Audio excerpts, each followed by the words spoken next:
네, 시작하겠습니다. 이 뒷부분은 앞에 부분에서 했던 것처럼 좀 낯설은 용어 같은 건 이제 안 나올 거고요. 지금까지 들었던 내용들을 기반으로 해서 굉장히 실제적이고 실용적인 내용으로 우리한테 친숙한 내용의 이야기를 하도록 할 거예요. 아까 제가 어떤 그 하버드대 의대 교수인 매튜 버드 박사가 쓴 책이 있다고 그랬는데 말하는 대로 이루어진 책, 말하는 대로 이루어진다라는 이 책을 쓴 매튜 버드 박사는 다시 말씀드리자면 하버드대 의대 교수를 지금 책이 쓰여진 지가 꽤 됐는데 그러니까 의대 교수를 아직도 의대 교수인지는 모르겠는데 하여튼 책을 쓸 때는 20년간을 하셨고요. 왜냐면 실제로 본인이 환자들을 치료하다가 여러 가지 한계를 느꼈어요. 그리고 경험한 것들도 임상 경험도 많고 그러면서 한계를 느낀 것들을 여러 가지 이렇게 또 치료하기 위한 다른 방법들을 찾다가 깨닫게 된 것을 쓴 책이에요. 그래서 이 책의 내용은 서양 의학과 동양 의학을 상당히 접목시킨 그런 내용으로 이루어져 있어요. 우리는 근데 동양 의학, 우리네 조상들은 좀 더 많이 똑똑했었나 봐요, 일찍부터. 몸과 마음이 하나다라는 걸 우리는 미리 알고 있었잖아요. 우리 허준, 그런 허준이 쓴 동의보감을 저는 읽어보진 않았지만 옛날에 허준이라고 무슨 드라마 했었는데 그거 보면서 아니 그거 못 보신 어린 세대들도 있을까봐 제가 말을 못 꺼낸 거예요. 예. 사촌이 땅을 사면 배가 아프다라는 말 있죠. 아까도 제가 잠깐 했었는데요. 이게 영어에도 이 속담이 있어요. 영어 속담은요. Turning green with envy라는 속담인데요. 이게 부러움으로 얼굴색이 파래진다. 부러워서 얼굴색이 파래진다. 예, 아까 말씀드렸지만 사촌이 땅을 사면 배가 아픈가? 예, 배가 아프다 그러셨잖아요. 저는 사촌이 땅을 사면 배가 아파 본 적이 있어요. 근데 사촌이 땅을 사면 질투가 났으면 났지 왜 배가 아플까요? 몸에 증상이 와요. 마음이 안 좋아서 속이 뒤집어지는 거죠. 증상이 와요. 증상이 옵니다. 속이 뒤집어진다. 영어로 뭘로 표현하면 좋을까? 영어 말에 upset이라는 말이 있어요. upset. I'm upset. upset을 그냥 마일드하게 번역할 때는 나는 감정이 상했다. 기분이 상했다. 기분이 상한다. 이렇게 표현을 한대요. 근데 upset을 제가 이렇게 볼 때는 속이 뒤집어졌다는 얘기예요. 속이 뒤집어졌다. 예, 사람의 기분과 감정이 몸의 상태에 직접적인 영향을 미친다라는 매우 중요한 사실을 암시하는 속담이죠. 사촌이 땅을 사면 속이 뒤집어진다. 심리적인 상태가 신체 상태와 연관된다. 영향 미친다라는 얘기잖아요. 예. 위약 효과 아까도 잠시 얘기했었죠. 예. 위약 효과는 모든 사람한테 효과가 날까요? 그리고 모든 의사가 위약 효과를 다 낼 수 있을까요? 하워드 브로디 박사에 의하면요. 위약 효과를 내기 위한 조건이 있대요. 늘 위약 효과를 낼 수 있는 건 아니고요. 위약 효과를 내기 위한 3가지 조건이 갖추어져야 돼요. 그 3가지 조건이 뭐냐면 첫째는 그 질병에 대해서 이해할 수 있는 타당한 설명이 있어야 돼요. 의사가 설명을 해줘야 되는 거예요. 이 질병에 대해서 환자가 이해할 수 있도록. 그런데 그것이 그 환자가 속해 있는 문화적 맥락 안에서 이루어져야 된대요. 그 환자의 문화적 맥락 안에서 설명을 해줄 때 위약 효과가 효과를 발휘할 수 있대요.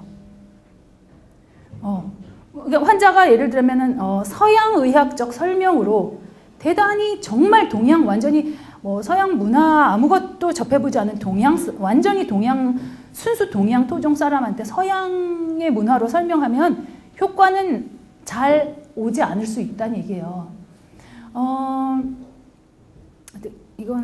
얘는 넘어갈게요. 그 다음에 이제 둘째, 환자를 돌보는 사람이 관심과 애정을 보여야 된다. 이게 2번째 조건이에요. 관심과 애정을 보여야 된다.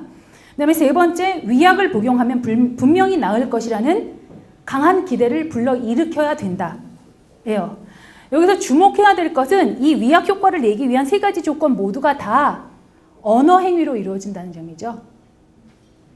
타당한 설명, 말로 이루어지죠. 그 다음에 관심과 애정을 이렇게 눈빛으로만 보이면 될까요? 의사가 또는 상담사가. 우리 나중에 상담은 상당한 부분이 위약 효과로 내는 부분들이 많아요. 그런데 우리 왜 인간 중심 상담에서 치료자가 갖춰야 될 세 가지 요소 뭐라 그랬죠? 뭐 있어요? 무조건적 긍정적 수용. 그 다음에 진솔성. 그다음에 또 뭐죠? 잊어버렸네. 공감적 이해. 그런데 그 공감적 이해가 전달이 돼야 된다라는 거, 강조하는 거 혹시 아세요? 공감적 이해가 내담자가 그게 상담자가 자기를 공감했다는 게 말로 전달이 돼야 된다는 거잖아요. 내담자한테. 이게 전달이 되지 않으면 효과가 없다라는 거예요. 자기가 공감적으로 이해받았다는 느낌이 안 들어요. 근데 이게 말로 이루어져야 된다는 거죠. 그죠? 예. 그래서 상담자가 관심과 애정을 눈빛으로만 보이면 안 된다는 거예요. 어깨만 두드려주면 안 된다는 거예요. 말로 표현을 해줘야 된다는 얘기죠. 의사도. 그 다음에 강한 기대를 불러일으켜야죠. 우리의 나중에 상담에도 다 적용이 되는 겁니다. 근데 위약 효과는요. 그래서 언어를 가지고 있지 않은 강아지들한테는 위약 효과가 안 나죠. 안 납니다.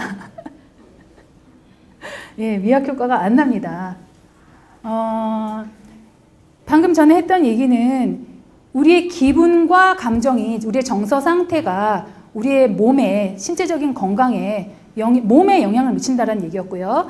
근데 이제 지금 하려는 얘기는 기분과 감정이 우리의 행동에도 영향을 미친다.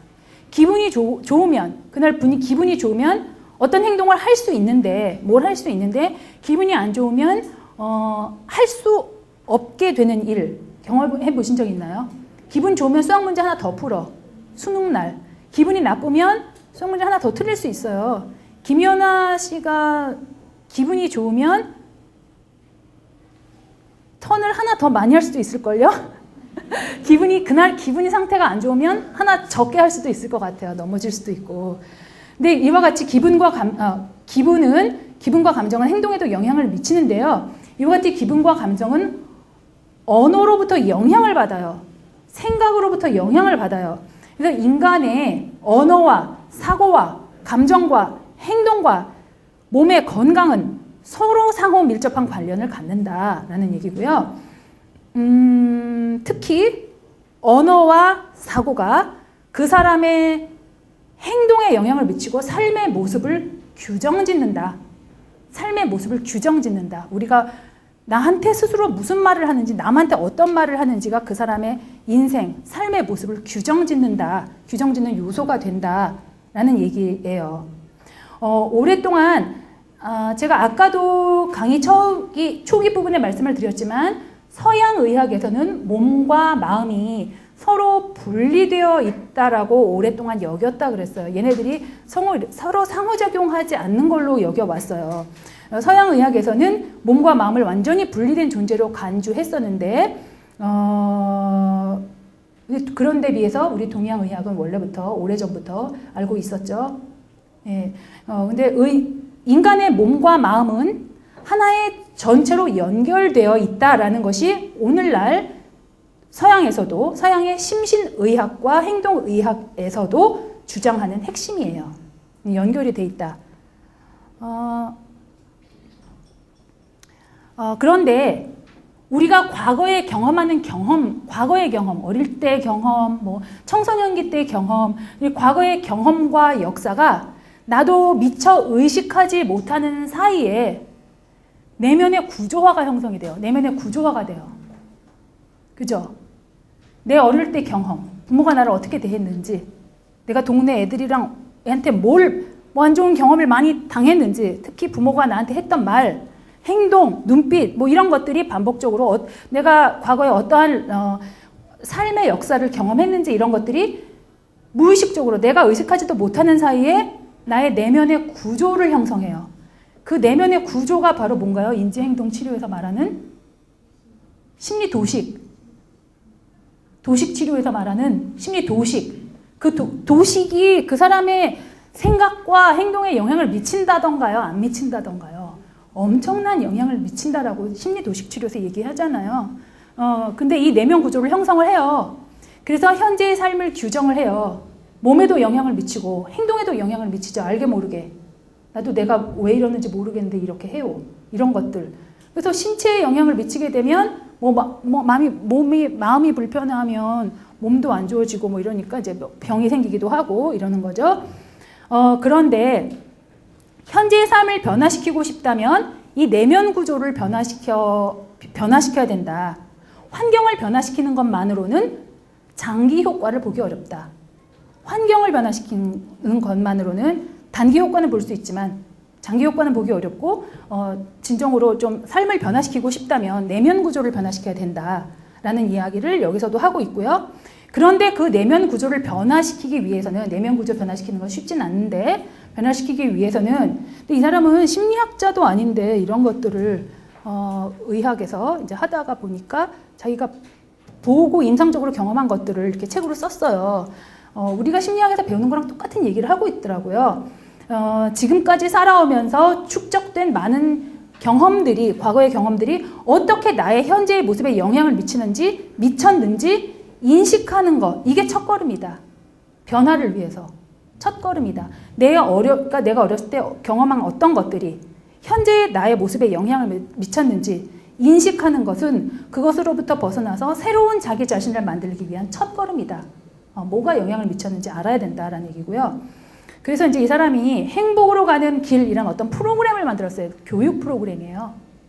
근데 이 프로그램의 내용은 제가 가만 보니까 우리 심리학에서 하는 뭐 여러 가지 프로그램들 있잖아요. 그죠? 상담 심리에서 하는 여러 가지 프로그램들, 뭐 긍정 심리 프로그램도 있고 행복 증진 프로그램도 있고 뭐 여러 가지 프로그램들이 있어요. 그런 내용들이에요. 네, 다 그런 내용이에요. 그래서 이 행복으로 가는 프로그램을 만들어서 보급을 많이 했는데요. 이분이 이 프로그램의 내용은 생물학 관련 내용, 신경과학 지식, 언어학, 그다음에 인간의 행동, 인간 행동과학, 그다음에 심리학 이런 것에 관한 여러 자료들과 지식들을 접목시켜서 만든 효과적인 자기치유 프로그램이에요. 이 프로그램은 자기치유 프로그램. 그래서 이제 이 내용을 들어가 보면 현대 의학의 내용과 동양 사상을 접목시킨 내용으로 되어져 있어요. 여러분들이 아는 긍정 심리 프로그램, 행복 증진 프로그램들, 요즘 심리학 쪽에서 만든 것들이 있잖아요. 그것도 사실 그래요. 여러 가지 동양 사상과 현대 심리학에서 말하는 과학들이 잘 접목되어 있는 그런 프로그램이에요.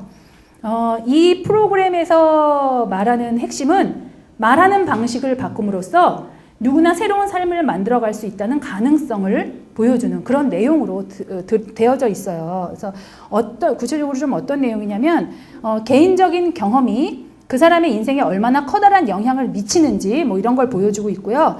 그 다음에 언어 습관이 그 사람의 모습을 어떻게 좌우하는지 이런 걸 보여주고, 그 다음에 건강하고 행복한 삶을 유지하기 위한 언어 습관은 무엇인지 이런 걸 보여줍니다. 그래서 책에서 말하는 핵심은 그 사람이 말하는 바가 그대로 그 사람 바로 당신이다. 이게 이 책에서 또는 이 프로그램에서 말하는 핵심이고요. 어떤 말을 하는가가 그 사람의 건강과 행복에 결정적인 영향을 미친다. 대부분의 사람들은 언어가 현실을 묘사한다라고 말하지만 버드 박사는 그 반대로 주장을 해요. 언어가 그 사람의 현실을 만든다라고 말하고 있어요. 다시 말해서 그 사람의 인생은 자기가 사용하는 언어에 의해서 만들어진다라는 주장을 합니다. 동영상 하나 보여드릴게요. 이건 이제 오프라 윈프리 쇼에 나왔던 동영상인데요. 짧게 5분짜리예요. 여러분 이미 이 주인공의 내용을 알고 있을 수도 있어요. 흑인 노숙자 소녀가 하버드 대학에 들어간 스토리 아세요? 네, 그 스토리예요. 보여드릴게요. 태어난 곳은 뉴욕이래요. 태어날 때 자기 엄마가 14세 소녀의 엄마한테서 태어났어요. 노숙자였어요. 일평생. 노숙자였어요.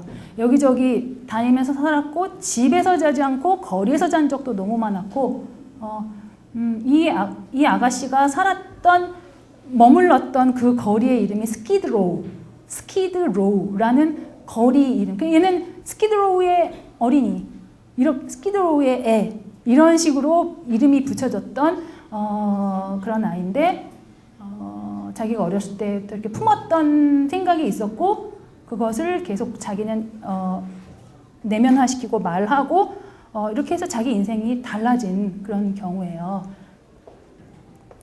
네, 여기 맨 마지막에 오프라 윈프리가 이런 질문을 했어요. 이게 어른들이라면 주변에서 세상 사람들이 하는 얘기를 그러니까 이런 얘기, 너가 거리에 사니까 너는 스키드로우라는 그 거리에 사는 노숙자에 사니까 너는 그 거리의 아이다 라는 말을 사람들이 하는데 어른들이라면 이것이 나의 인생을 결정짓는다라고 믿지 않을 수도 있겠지만 어린 아이인 너가 어떻게 그걸 안 믿고 그걸 남들이 하는 세상의 이야기를 안 받아들일 수 있었는지 그게 궁금하다. 그러니까 자기 엄마가 어릴 때부터 그렇게 얘기했대요. 너가 너 스키드로우의 거리에 사는 아이라고 해서 그것이 너의 인생을 앞으로 그런 식으로 결정지을 거라고 너의 미래를 그런 식으로 그려줄 거라고 믿지 마라. 그것이 너의 미래를 그런 식으로 결정짓는 건 아니다. 라는 말을 엄마가 했대요. 얘는 그렇게 믿고 살았어요. 그래서 요 뒤가 요거는 이제 영상을 여기까지 보시고요. 다음은 이 친구가 이제 하버드에 가기 위해서 에세이를 쓰잖아요. 미국에서 왜 자기소개서라고 하는 거. 자기소개서 에세이를 썼는데 그 쓴 내용의 일부를 제가 이렇게 좀 발췌를 했어요. 그 에세이 질문이 뭐였냐면 자기소개서 에세이 질문이 뭐였냐면 학교에서의 수업 시간에 배울 수 있는 것들을 통해서 말고 학문 분야를 제외한 다른 어떤 분야에서 지식이나 기술들을 습득했는가 그거 쓰고 어떻게 습득했는가 이걸 쓰는 게 그 에세이 질문이었어요. 근데 미국의 이제 대학에서는 입학사정관들이 이런 걸 다 이제 쫙 읽어보고 에세이가 굉장히 그 학교에 억셉트 되는데 결정적인 역할을 한다 그러잖아요. 질문이 이거였어요. 얘가 여기다가 뭐라고 썼냐면 이제 긴 내용 중에서 제가 중간중간에 부분적으로 읽어드릴게요. 나는 의문을 가졌습니다. 다른 사람들은 그들이 대학에 갈지 말지에 대해서 의문을 가져볼 필요가 없는데 반해 나는 내가 성공하기 위해 왜 이렇게 열심히 투쟁해야만 하는가? 하지만 나는 결코 의문을 품지 않았던 한 가지가 있습니다. 그것은 바로 나의 교육입니다. 나의 삶과 환경은 나에게 삶의 기술들, 바꿔 말하면 바로 오늘날의 나와 같은 동기가 강하고 열정적인 학생으로 나를 만들도록 도왔던 바로 그 기술들을 가져다 주었다. 그 다음에 중간에 뭐 이렇게 좀 생략하고요. 나는 내 전 생애 동안에 쭉 여러 다양한 유형의 보호소와 숙소들에서 살아왔다. 그 결과로 나는 유연해지는 법을 배웠고, 독립적이 되는 것을 배웠고, 스스로 자원이 넘치게 사는 법을 배웠고 나의 목표를 이루는 데 있어서 동기화되는 법을 배웠다. 배고플 때마다 나는 어디서 음식을 찾을 수 있는지 안다. 나는 우울하고 스트레스를 받을 때마다 나는 나를 진정시키기 위해 어디로 가야 하는지 정확하게 안다. 나는 자기네들의 사고방식으로 끌어들이고자 나를 동요시키려고 하는 거리의 매춘부들을 외면하는 법을 안다. 약물 중독자들의 하나만 시도해보라는 간청을 무시하는 법을 안다. 너는 대학 갈 깜이 아니야. 너는 스키드로우에 살잖아. 라며 콧방귀를 끼면서 비아냥거리는 매춘 알선업자를 어떻게 무시하는지 배웠다. 나는 밤늦게 집으로 걸어가면서 어떻게 눈물을 보이지 않는지를 배웠다. 나는 거의 돈이 하나도 없이 어떻게 살아남을 수 있는지 배웠다. 여기저기 옮겨다니면서 그리고 너무 많은 것을 경험하면서 나는 많은 다른 상황들에 적응하는 법을 배웠고 어떻게 나의 목표를 쫓아가고 성취하는지를 배웠고 그리고 가장 중요한 것은 어떻게 힘든 상황을 꽃피울 수 있는지를 배웠다. 이제 얘가 쓴 거예요. 어떻게 힘든 상황을 꽃피울 수 있는지를 배웠다. 그 다음에 중간 생략하고 끝부분에요. 내가 살아왔던 곳에서 들은 그러한 부정적인 것들을 들은 것이 나의 목표에만 초점을 맞추도록 나를 도왔고 심지어 심각한 역경을 마주치더라도 낙천적으로 나를 유지할 수 있도록 도왔다. 먹고 산다는 것을 위해 내 자신에게 의지해야만 했던 것은 나의 교육을 스스로 책임지도록 나를 도왔다. 나는 자원이 풍부해지는 것을 배웠고 부지런해지는 법을 배웠다. 그리고 교육을 받기 위해선 결코 멈추지 않는 매우 자기 동기화되어 있고 결단력 있는 사람이라는 것을 확신 있게 말할 수 있게 되었다. 내가 대학에 가면 나는 지금까지 습득한 이 지식과 기술들이 내가 무엇을 하든지 간에 성공하도록 만들어줄 것임을 나는 안다. 이렇게 썼어요. 이 에세이를. 그래서 입학사정관들이 소위 감동을 받아서 이 학생을 합격시켜 주었겠죠. 제가 하려는 얘기는 이 친구가 쓴 이런 에세이는 보면 굉장히 뭐랄까 영감이 있는 에세이예요. 영감이 있는 에세이고요. 어떤 상황을 묘사하는 얘의 말이 굉장히 자기한테 그냥 쉬운 막말로 하면 굉장히 자기를 긍정적으로 주입시키는 스스로 또 보다 더 좋게 말하면 긍정적으로 자기 동기화되도록 만드는 그런 말들로 가득 차 있죠. 근데 에세이도 뭐 말이 저는 가장 마음에 드는 게 어떻게 힘든 상황을 꽃피울 수 있는지를 배웠다. 자기가 수업 시간에 교실에서 배운 기술들이나 지식 말고 수업 시간에 배우는 거 말고 다른 지식이나 기술들 배운 것이 있다면 써라. 그리고 어떻게 배웠는지를 써라라는 게 에세이 주제였잖아요. 이런 기술들을 얘는 열거한 거예요. 이런 거를 쓰리라고 누가 상상을 했겠어요.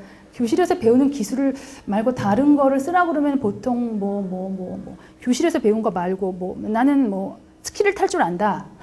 내지는 이런 기술들을 쓰지 않을까요? 스키는 교실에서 배우지 않으니까 그런 거 아니면 나는 딴 자격증 이런 거 스펙 요즘 말하는 스펙 있잖아요.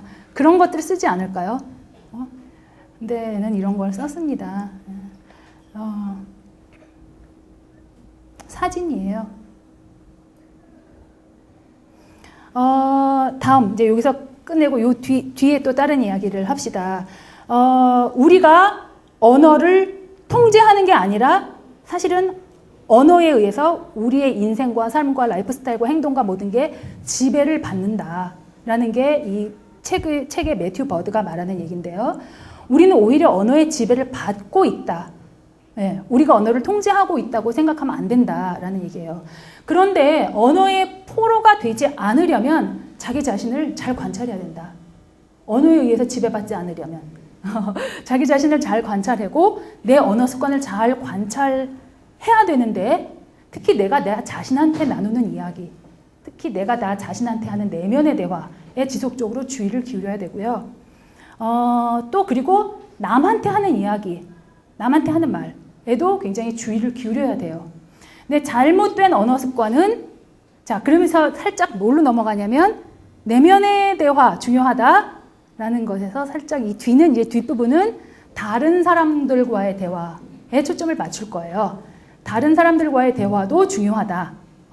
어떻게 효과적으로 대화할 수 있는지에 대해서 이 뒷부분은 얘기를 할 거거든요. 잘못된 언어 습관은 내 개인적인 건강에도 영향을 미치고 대인관계에도 치명적인 손상을 가져올 수 있죠. 그래서 다른 사람들과의 잘못된 말로 인한 대인관계에서의 손상은 불만족감, 불쾌감 같은 부정적인 기분을 내 안에 일으켜서 심각한 건강 문제도 야기할 수 있다라는 건데요. 잘못된 언어 습관의 예들을 보면은요. 부탁하지 않기. 우리가 살다 보면은요. 남들한테 부탁해야 될 일이 좀 있어요. 근데 부탁을 잘 못하는 경우가 있어요. 부탁을 못하면 유감이 생겨요. 그리고 내가 다 감당해야 되면 매우 힘들어요. 부탁을 지혜롭게 기술적으로 잘 해야 된다라는 얘기예요. 그래서 잘못된 언어 습관, 내 건강을 망치는 잘못된 언어 습관 중에 하나가 부탁하지 않기. 그 다음에 두 번째는 겉으로 표현하지 않기. 뭐를 겉으로 표현하지 않느냐면 어떤 불쾌한 거, 유감스러운 거 뿐만 아니라 즐거운 거, 좋은 거, 긍정적인 거 이런 것도 표현하지 않는 사람들이 있죠. 어떤 사람이 뭐 굉장히 이쁜 모자를 쓰고 왔어요. 그러면은 그 모자 정말 잘 어울려요. 오늘 날씨하고 매우 잘 어울려요. 이 이야기도 해주는 게 좋아요. 예. 그리고 또 누가 나한테 굉장히 불쾌하게 했다. 그래서 이러면 내가 감정이 상해. 뭐 이런 것도 얘기하는 게 좋고요. 그래서 이렇게 해줬으면 좋겠어. 부탁까지 이어지는 게 좋아요. 이렇게 겉으로 표현하지 않는 거 이런 것도 관계를 망치고 또 나의 건강을 해치는 잘못된 습관이고요. 그 다음에 부탁을 하긴 하는데 불명확하게 부탁하기. 불명확하게 부탁하는 게 뭐냐면 남편한테 예를 들어 뭔가 부탁을 하는데 나를 좀 인격적으로 대해줬으면 좋겠어. 이거 굉장히 불명확한 거예요. 애한테 부탁을 하는데 엄마가 보니까 너 이제 학교 생활이 조금 불성실한 것 같더라. 조금만 너 이제 6학년 됐으니까 조금 성실하게 생활했으면 좋겠어. 성실하게 어쩌란 얘긴가. 제가 사실은 이게 경험이 있어서 그래요. 4학년 때 우리 애가 초등학교 지금 6학년 됐는데 4학년 때 우리 애가 학교 갔다 오면 가방을 딱 들어와서 신발 벗고 들어와서는 그냥 여기다가 딱 던져 놓는 거예요. 그 다음에 이제 요즘 애들이 학원도 가고 이러잖아요.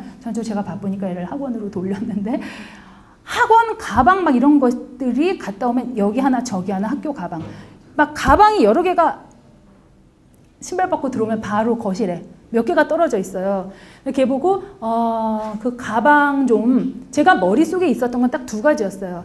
가방을 그 가방 거리에 하나씩 너 손으로 직접 걸어줬으면 좋겠는 거 하나 하고 그 다음에 얘가 양말을 벗으면 그냥 딱 여기서 벗었으면 여기 저기서 벗었으면 저기 침대 옆에서 벗었으면 침대 옆 아니면 하나는 침대 위 이런 식으로 벗어놓거든요. 그래서 이런 것들을 좀 이렇게 빨래통에 넣어주었으면 하는 게 내 바람이었어요. 그래서 얘한테 이제 얘기를 했어요. 너가 이제 학년도 올라가고 그랬으니까 너 일은 스스로 했으면 좋겠고 조금 더 이렇게 책임감 있게 성실하게 행동했으면 좋겠다라고 책임감 있게 행동했으면 좋겠다 이렇게 얘기를 했어요. 해주렴 이렇게 이쁘게 말했어요. 그랬더니 얘가 엄마 나 굉장히 성실하고 책임감 있게 행동하는데 그러는 거예요. 그래서 그래? 뭐가? 그랬더니 나 숙제 내가 알아서 다 하고 학원 숙제도 하나도 안 빼고 다 한대요. 그래서 맞아 그건 그런데 엄마가 원하는 건 가방을 제자리에 걸어놓는 거 하고 양말을 벗으면 빨래통에 넣는 거 엄마 그거 말하는 거야. 그거 좀 너가 해주렴. 그랬더니 알았어. 그래놓고는 안 하더라고요. 며칠 했어요. 며칠 했어요.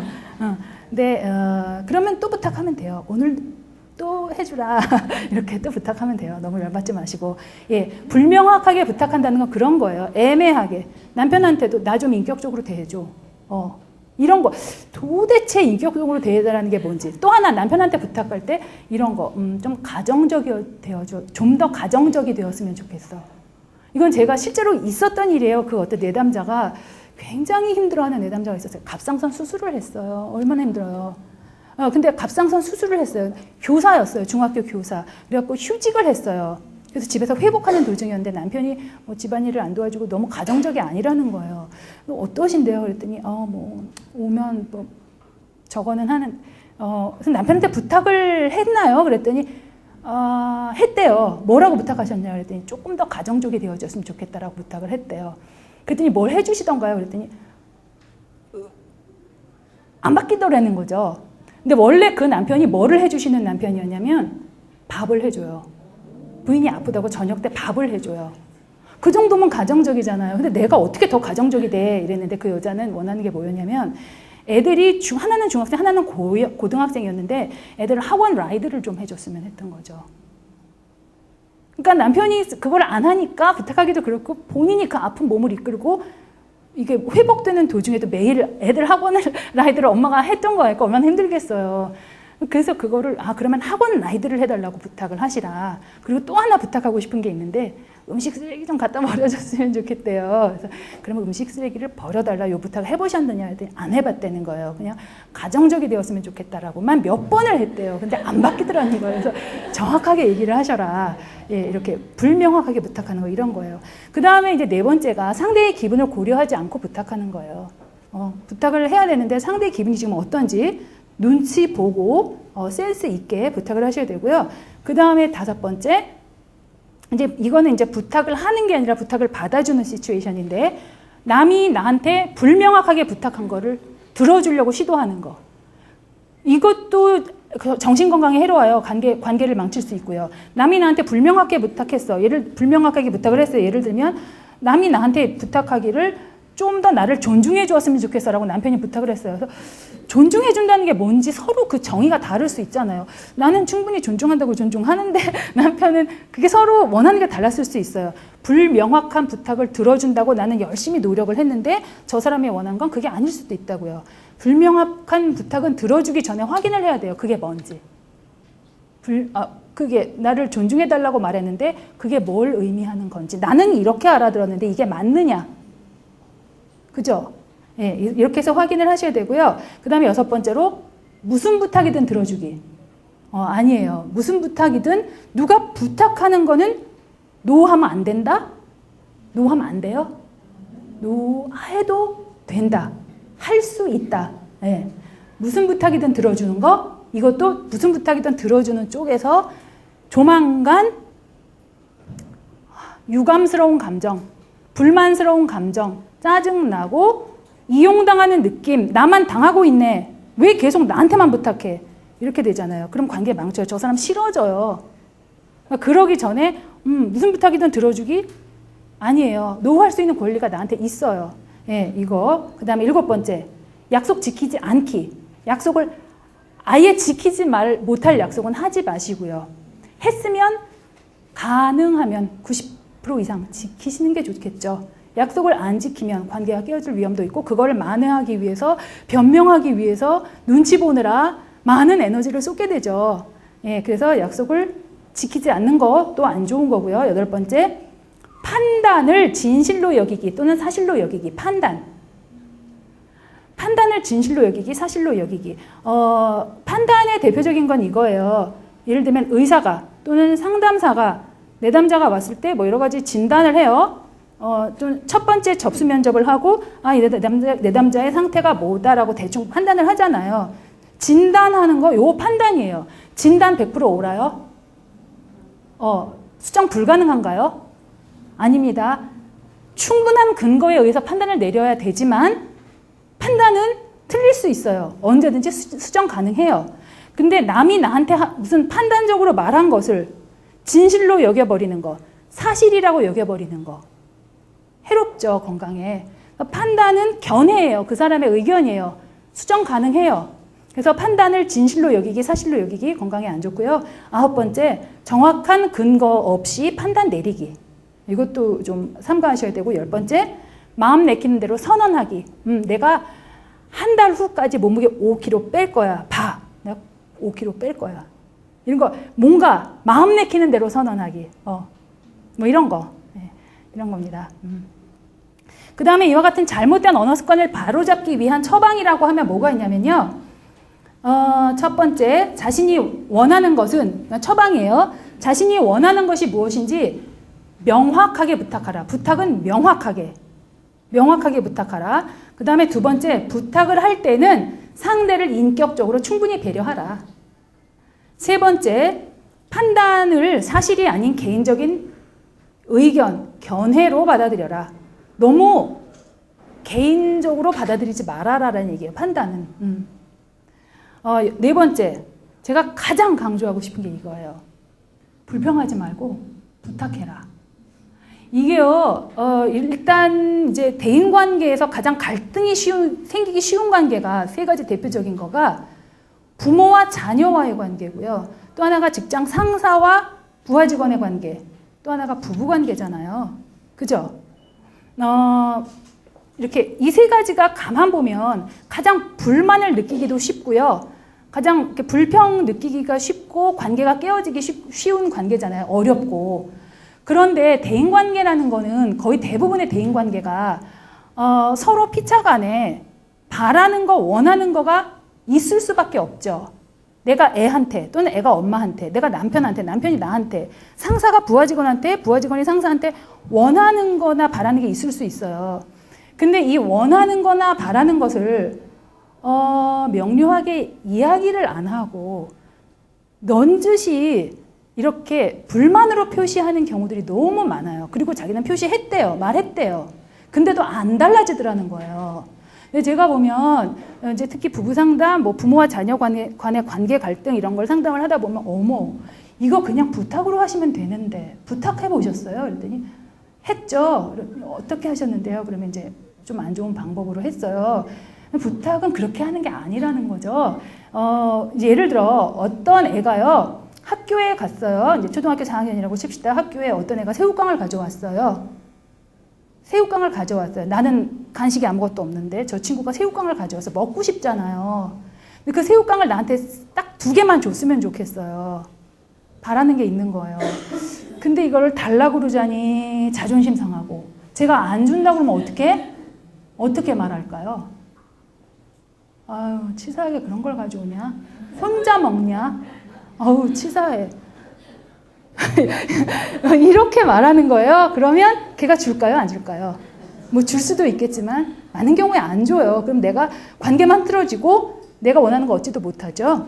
이럴 때 어떻게 말하는 게 가장 좋냐면 야, 너 사육관 갖고 왔구나. 맛있어 보인다. 너가 갖고 왔으니 너 그거 보니까 나도 먹고 싶다. 2개만 주라. 2개만 줄 수 있어? 그 다음에 하나 더 붙이면 좋죠. 내일 내가 가져올게. 내가 가져와서 줄게. 근데 부탁을 하면은 이루어질 수 있는 게 되게 많아요. 그래서 저는 얘기하는 게 불평하지 말고 부탁해라. 제가 어저께 저희 아이 학교에 대의원회 뭐 무슨 부모 회의가 있어서 갔어요. 갔더니 엄마들이 학교를 상대로 불만이 너무 많은 거예요. 몇몇 엄마가 세상에 어떻게 저런 말을 하냐 싶을 정도의 그런 좀 말을 좀 격하게 하는 엄마들이 몇 있었어요. 근데 저는 그거는 부탁이 아니라고 생각하고요. 학교에 대한 도전이고, 뭐라 그래야 되나. 비판이고, 비난이고, 공격이었어요. 공격이었어요, 분명히. 근데 부탁으로 얘기했으면 참 좋겠더라고요. 그래서 불평하지 말고 부탁해라 라는 말을 늘 드리고 싶어요. 그 다음에 이제 5번째는 약속을 할 때는 지키지 못할 약속을 하지 말고 신중하게 약속하고 부득이 약속을 어겼을 때는 책임지는 태도를 가져라 라는 것이에요. 근데 부탁하는 방법에 대해서 조금 더 자세히 얘기해 드릴게요. 부탁을 할 때는요. 부정적인 용어로 부정적인 말로 부탁을 하시면 안 돼요. 잘 안 들어져요. 긍정적인 언어로 부탁을 하셔야 돼요. 무슨 얘기냐면 너 가방 아무데나 그렇게 던져놓지 마. 뭐뭐 하지 마가 부정적인 용어예요. 너 가방 가방 제자리에 걸어줘. 이게 긍정적인 용어예요. 부정적인 뭐뭐 하지 마 그래서 들어지는 경우 별로 없어요. 많이 없대요. 뭐 그거 대신에 원하는 바를 분명하게 뭐뭐 해주세요. 뭐뭐 해줘. 이렇게 너 새우깡 혼자 먹지 마. 이게 아니라 나한테 2개만 줘. 이거예요. 이게 긍정적인 용어예요. 이런 얘기가 있어요. 얘기가 아니라 실제로 현상인데요. 미국에서는요. 첫째 아이가 태어나면 남편들이 골프를 배운대요. 왜 골프를 배울까요? 에? 애 보기 싫어서. 근데 왜 미국은요. 한국은 좀 많이 안 그렇지만 미국은 애 보는 거를 많이 그 문화상 아빠들도 많이 관여를 하시거든요. 근데 애 보는 거 우리 애를 키워보신 분들은 아실 거예요. 여기 애기 아직 없으신 분들도 계시지만 애 보는 거 보통 노동 아니잖아요. 노동이죠. 근데 미국은 아빠들 차라리 애 안 보는 사람도 그게 뭐 힘들어? 이렇게 얘기하실 수도 있는데 미국은 아빠들이 애 보는 거에 많이 관여하거든요. 그러니까 애 보는 게 얼마나 중노동이고 힘든지를 아빠들이 알아요. 첫애가 태어나면 골프 배우러 나가는 아빠들이 많대요. 왜? 골프 나가면 하루 종일 걸리잖아요. 토요일날 골프를 나갔어요. 골프는 하루 종일 걸리는 운동이에요. 하루 왼종일 나가 있어야 되잖아요. 어떤 부인이 남편이 이제 자기가 첫애를 낳아서 키우는데 너무 힘들었는데 남편이 골프를 나가는 거예요. 그래서 부탁을 했어요. 여보, 너무 힘들어. 애 키우는 거 혼자 다 보느라. 그래서 여보, 골프 좀 나가지 말아줘. 되게 이쁘게 부탁을 했어요. 그랬더니 그 남편이 응, 알았어. 다음번에 낚시 나가더래요. 근데 낚시는 하루 종일 걸려요. 낚시도. 너 낚시 좀 가지 말아줘. 그랬더니 그 다음에 MTB 뭔지 알아요? MTB? 마운틴 바이크 전문가들 김윤주 교수님 타시는 거 있잖아요. 마운틴 바이크 MTB도 타고 나가면 하루 종일 걸려요. 그 MTB로 바꿨어요. 어떻게 해야 될까요? 뭐뭐 하지 말아줘 별로 효과가 없다라는 거예요. 원하는 걸 정확하게 말해야 돼요. 주말에 운동 나가지 말고 나랑 같이 애를 돌봐줘. 이게 긍정적인 언어를 사용하는 거예요. 여기서 긍정적이라는 건 그런 얘기예요. 뭘 원하는 걸 이걸 해줘예요. 뭐뭐 하지 말아줘가 아니라 이 얘기고요. 그 다음에 부탁을 할 때는 애매한 용어 쓰지 말아라. 명확하게 얘기해라. 나를 좀 존중해줘. 나를 좀 인격적으로 대해줘. 뭐 좀 더 가정적이 되어줘. 뭐 이런 거 얘기하지 말아라라는 얘기예요. 좀 더 성실해줬으면 좋겠어. 이거 아니에요. 명확하게 긍정적이면 구체적인 행동을 가리키는 용어로 부탁을 해라. 그리고 우리가 부탁을 할 때 느낌만 표현하면 상대방은 몰라요. 예를 들어서 애 보고 애가 맨날 동영상만 봐. 너무 걱정이 돼. 그래갖고 너가 동영상을 보니까 엄마가 너무 걱정이 된다. 느낌만 말하면 알았어. 엄마 걱정하지 마. 엄마 괜찮아. 걱정하지 마. 이렇게 돼요. 느낌만 표현하면 무슨 뜻인지 몰라요. 애가 나는 여기서 내가 열심히 일하고 있는데 아니면 뭘 하고 있는데 아니면 테레비를 보고 있는데 우리 애가 저쪽 냉장고에 가서 물을 마시고 있다. 나도 물이 마시고 싶었어. 그러면 물 좀 엄마한테 한 잔만 갖다 줄래? 이렇게 말해야 되죠. 근데 엄마도 목마른데. 그러면 애가 엄마도 여기 가서 물 마셔. 그리고 집 안으로 쏙 들어가 버렸어요. 예, 부탁이 명료하게 전달이 안 된 거예요. 느낌만 표현하면 듣는 사람은 우리가 부탁하는 게 뭔지 알아차리지 못할 경우도 있어요. 쟤 왜 이렇게 센스가 없니? 엄마가 또 이제 이렇게 돼버리죠. 너 왜 이렇게 센스가 없니? 이렇게 돼버리죠. 네, 그래서 느낌만 말하면 안 된다. 그리고 또 부탁을 할 때는요. 그 뒤만 말하면 안 돼요. 말하는 사람이 느낌과 욕구도 표현을 해야 돼요. 앞에 부분에. 느낌과 욕구를 표현하고 부탁을 해야 명령으로 들리지 않아요. 그러니까 예를 들어 네가 가방을 제자리에 걸어주지 않으니까 엄마가 너무 힘들다. 엄마가 해야 되니까 이렇게.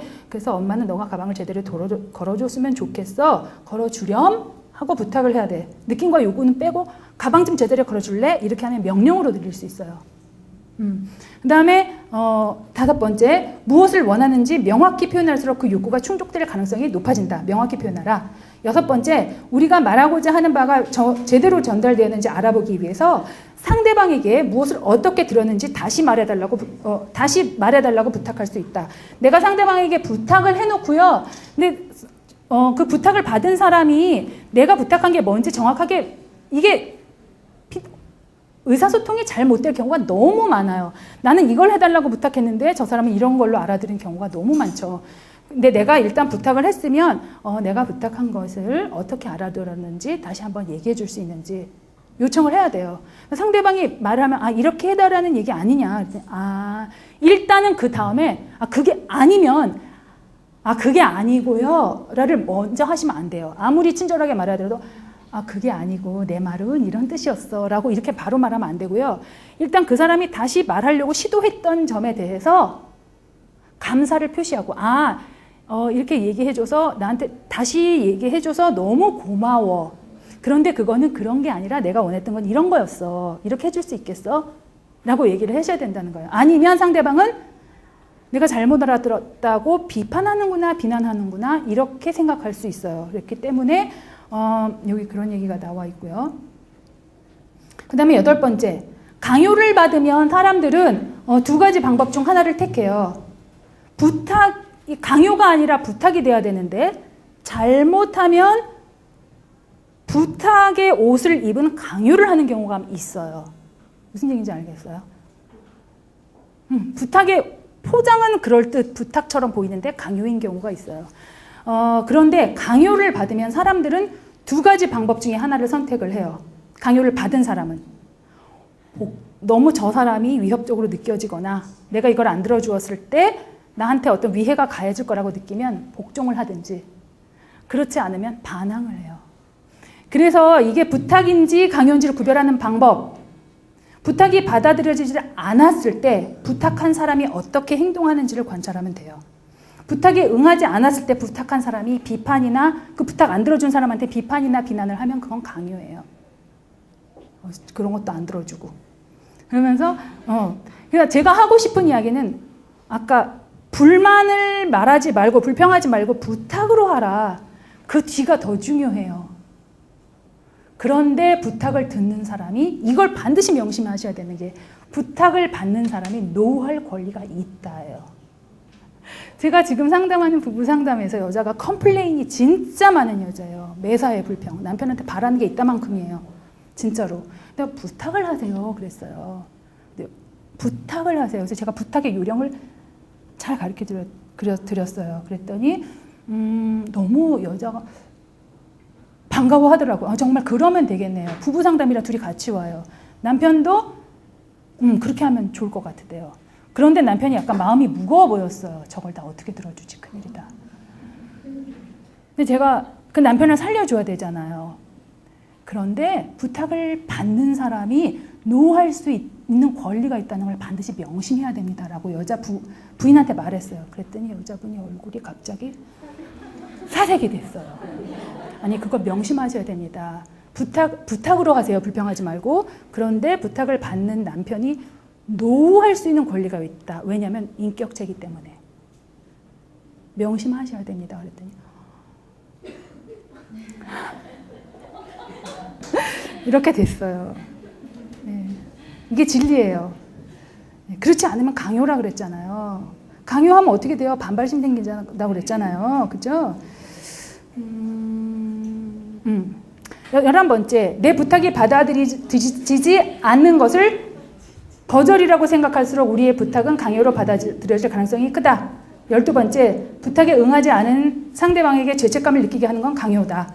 13번째, 상대방이 기꺼이 들어줄 수 있을 때만 부탁에 응해달라고 표시를 하면 강요가 아닌 부탁을 하고 있음을 상대방이 믿는 데 도움이 될 수 있어. 그 다음에 14번째, 말한 사람이 상대의 욕구를 이해하는 태도를 보인다면 부탁이다. 맨 마지막, 부탁할 때 목적을 분명하게 인식하라. 우리의 목적은 정직과 공감의 기반을 둔 관계라는 걸. 자, 마지막에 부탁을 잘한 샘플이 하나 있어서 제가 가져왔어요. 저기 오승국 씨 여기 밖에 계세요? 3학년? 네, 3학년 학우님 중에 오승국 씨라고 있어요. 2주 전 토요일 날 전에 2주 전 토요일 날 전, 그 2주 전 토요일이 있었던 그 화요일인가 수요일 날 저한테 메일이 하나가 왔어요. 제가 아까 승낙 받았어요. 이 저작권 내가 좀 써도 되느냐. 그 친구가 저한테 메일이 왔는데 그 메일이 이런 메일이었어요. 안녕하세요. 윤성민 교수님. 3학년에 재학 중인 오승국이라고 합니다. MT날 있을 특강에 바쁘신 걸 알면서도 이렇게 염치 없게 메일을 보내네요. 준비는 잘 되시지요? 많은 학우님들도 기대하고 있을 것이라고 생각해요. 이렇게 메일을 쓰는 이유는 다름이 아니라 이번 주에 16일 왕십리역 마장갈비에서 3학년 편입생 재학생의 모임이 있는데요. 학기 초라 더욱 참석이 많은 것 같아요. 멀리서도 많이 와주시고 또 새로 시작하는 편입생들이 모이는데 교수님께서도 잠깐이라도 와주셔서 함께 해주시면 좋을 것 같아서 메일을 보내게 되었어요. 사실 찾아뵙고 말씀드려야 되는데 그러지 못한 점 죄송하게 생각해요. 이해해 주실 거라 믿어요. 어느 정도 인원이 돼야 교수님들께도 말씀을 드릴 수 있겠다 싶어서 기다리다 보니 전화기에 너무 늦었긴 하지만 당일 시간이 되신다면 꼭 뵙고 싶어요. 3학년 임원들 또 선배들이 전해주는 이야기보다 교수님 한번 뵙고 대화 한번 해보는 것이 학우님들에겐 더없이 좋은 선물이 될 것 같고요. 그럼 답변을 기다리고 있겠습니다. 불가하시더라도 괜찮아요. 편하게 말씀해 주세요. 이렇게 썼어요. 근데 메일이 제가 받았는데요. 16일 날 오라는 얘기잖아요. 부탁이에요. 근데 저는 이걸 읽고 어떻게 느꼈을까요? 아니야, 강요 아니에요.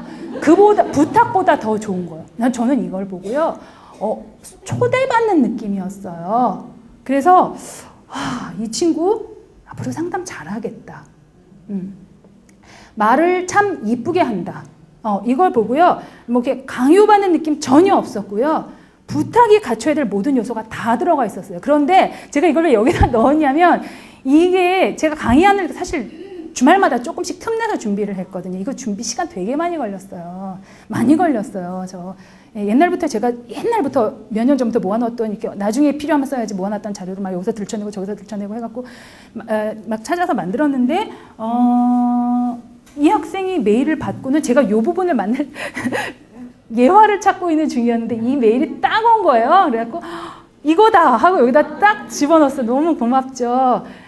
그러면서 이런 것을 또 어디서 쓰는 용어가 있던데 우연의 일치. 예. 근데 너무 딱 적기에 메일이 와요. 여러분, 이제 강의가 거의 끝날 때가 되었는데요. 여러분 혹시 여러분들은 남들로부터 어떤 말을 가장 듣고 싶으세요? 어떤 말을 들으면 가장 기분이 좋으세요? 듣고 싶은 말 뭐예요? 응? 믿음이 간다. 믿음직스럽다. 그 말 들으면 진짜 좋을 것 같으네요. 자녀들은 부모가 너한테 믿음직스럽다, 믿음이 간다 이런 말 하면 이런 말 들으면 자녀들은 진짜 좋을 것 같아요. 또 한 두세 분만 더 들어볼게요. 무슨 얘기 가장 듣고 싶으세요? 사람들한테. 무슨 말 가장 듣고 싶으세요? 네? 살 빠졌다고요? 맞아요? 제가 제대로 들은 거 맞나요? 저도 그래요. 살 빠졌다. 그 다음에 또 다른 분이요. 네? 사랑한다. 편안하다. 당신 편안하다. 예, 좋아요. 편안하다. 네네. 또 다른 분이요. 젊어졌다. 그죠? 저는요, 되게 젊어 보이세요. 라는 거. 그리고 제 나이보다 한 5살 좀 빼서 요 나이로 보여요. 저기 조학생이 저한테. 지난번에 어떤 회식 자리에서 저보고 저 옆에 우연히 앉았는데 조학생이 저보고 그러는 거예요. 교수님, 제 얼굴을 잠깐 이렇게 보면서 교수님 결혼은 하셨어요? 이러는 거예요. 그래서 제가 얼굴을 보여주면서 결혼을 한 정도가 아니에요. 무슨 얘기냐면 제 의미는 결혼한 지 오래됐다 이 얘기예요. 그랬더니 그럼 자녀는 있으세요? 그러는 거예요. 그래서 자녀가 있는 정도가 아니에요. 그 얘기는 뭐냐면 자녀 나이도 꽤 많다 이 얘기죠. 자녀도 하나도 아니고 애도 나이도 많다 그랬더니 나중에 저쪽에 계셨던 김윤주 교수님한테 그 얘기를 했더니 애 시집 갈 때가 됐는걸 이러는 거예요. 그 정도는 아니고요. 그래서 하여튼 젊어 보인다 뭐 이런 얘기는 저는 요즘 그게 좋아요. 나이보다 좀 적게 봐주는 거 이거 좋은데요. 뒤에 동영상 하나 보여드릴게요. 주말마다 강의한 준비하고 또 주중에는 저도 여기 학교에서 일하고 이러느라고 좀 시간이 많이 없어요. 집안 청소가 잘 안 됩니다. 엉망이에요. 그러니까 우리 남편이 지난번에 주말에 진공청소 도저히 보다 못해가지고 청소기를 들고 다니면서 이렇게 하더라고요.